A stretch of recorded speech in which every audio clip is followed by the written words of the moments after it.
Pertanyaannya apa penyebab pelaku melempar anjing hidup ke rawa berisi buaya dan bagaimana juga proses hukum kepada para pelaku?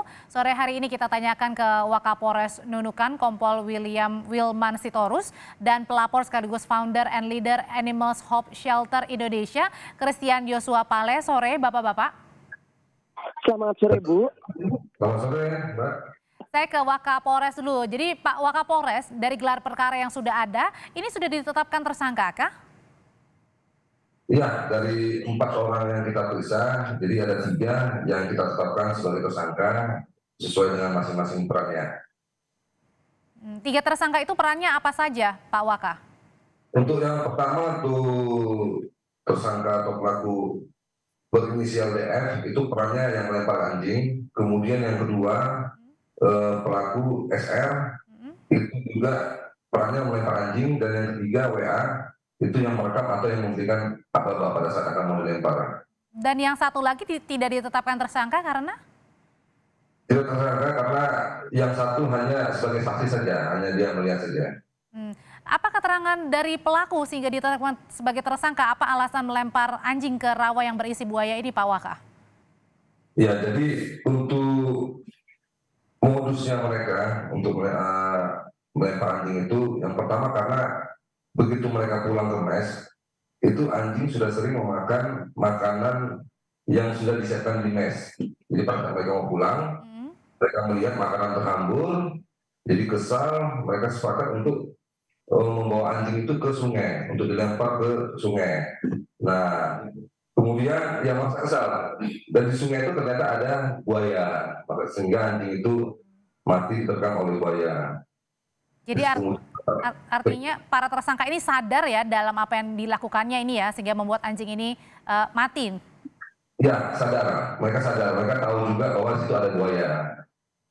Apakah betul Pak Wakapolres kalau para pelaku ini sering atau pernah beberapa kali melakukan hal yang sama, melempar anjing ke rawa ini?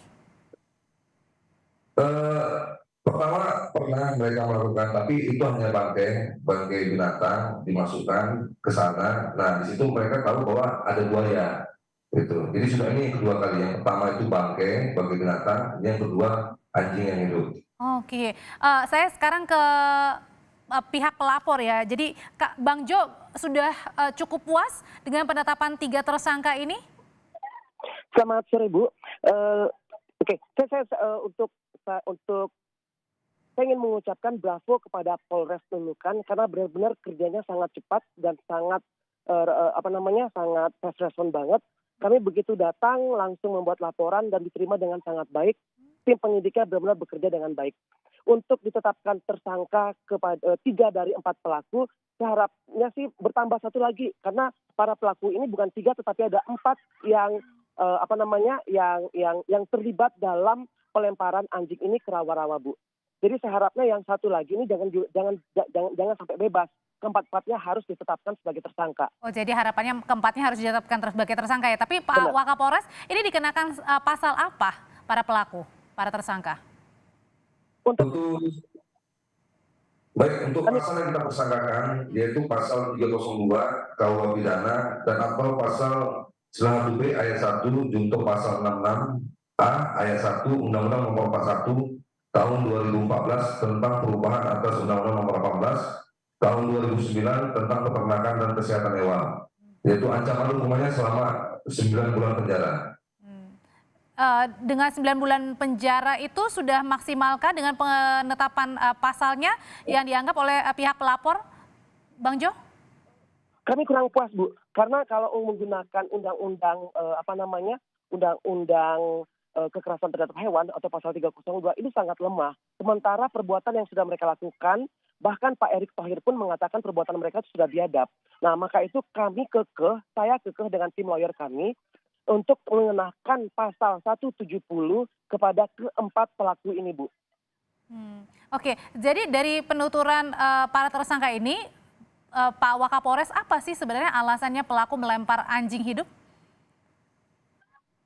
Ya, untuk anjing yang mereka lempar itu, yang hidup itu karena merasa kesal saja, Mbak.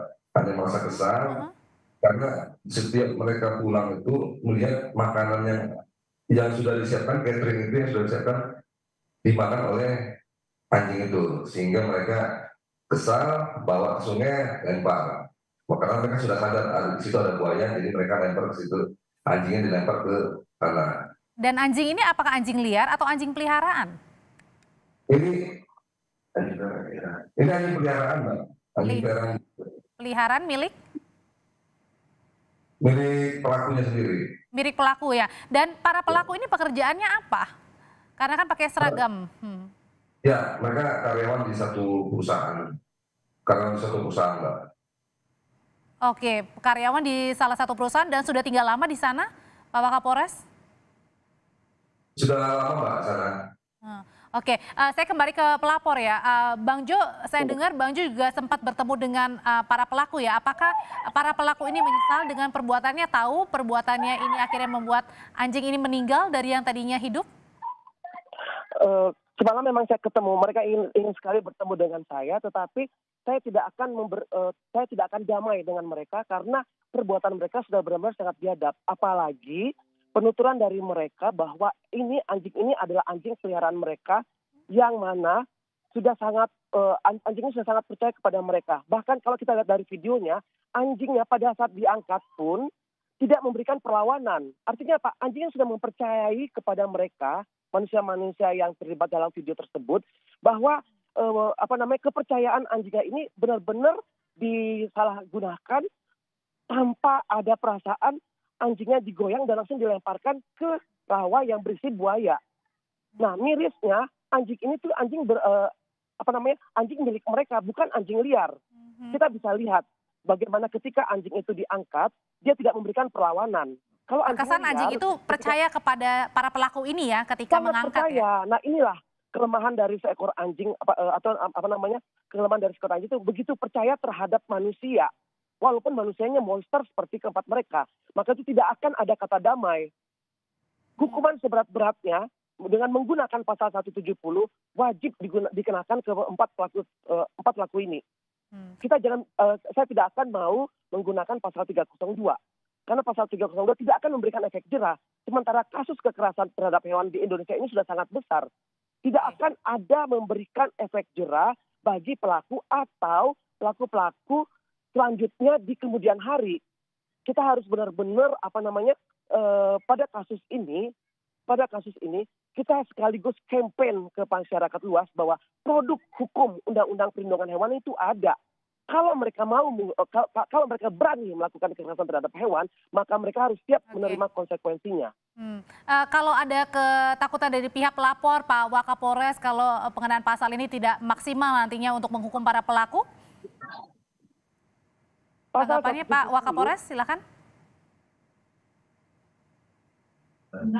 Gimana, Pak? Ya, tadi Pak Wakapolres, tadi pihak pelapor bilang begitu ya, ada takut gitu dengan pengenaan pasal sekarang itu tidak menghukum maksimal para pelakunya. Ada yang ingin ditanggapi Pak Wakapolres dari pasal yang ditetapkan? Ya, sementara dari hasil gelar ini yang kita terapkan, Mbak. Nanti untuk prosesnya kita akan koordinasi lagi ke Jaksaan. Apakah untuk penerapan 170 itu bisa, dan nanti mungkin kita akan bisa saksi ahli pidananya, Pak. Tapi para tersangka ini sudah ditahan ya? Apa tidak? Gimana, Pak? Sementara di Polres, harus diamankan di Polres, Mbak. Oke, artinya masih ada di Polres dan kemungkinan ditahan gitu ya? Iya, Pak. Baik, terima kasih Pak Wakapolres Nunukan, terima kasih juga untuk pihak pelapor. Bang Jo, sehat selalu, kita tunggu nanti kelanjutan dari kasus hukum anjing yang dibuang oleh para pelaku ke rawa yang berisi buaya.